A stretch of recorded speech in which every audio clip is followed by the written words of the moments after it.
Matapos ang halos 2 dekadang pagtatago, naaresto ng pulisya ang 35 anyos na tinderong ito sa Binondo, Maynila nitong Biyernes ng hapon.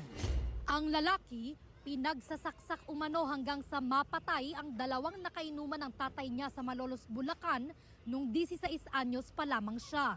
Binugbog yung tatay niya nung 2 kainuman, tapos may tumawag sa kanya sa bahay nila. Pagpunta niya dun sa inuman, may dala na siyang kutsilyo.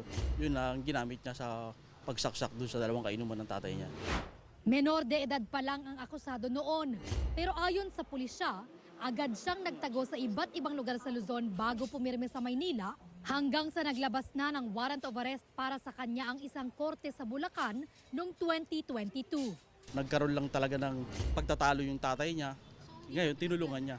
Hindi siya pinagplanuhan. Siguro nagkabiruan yung mga nagiinuman. Aminado ang akusado sa krimen. Ginugulpi kasi yung airpot ko. Self-defense lang naman po yung ano. Hindi ko naman kagustuhan talaga yung nangyari. Naano ko lang, pinagtanggol ko lang talaga yung magulang ko. 2 counts of homicide ang reklamong kinaharap nito.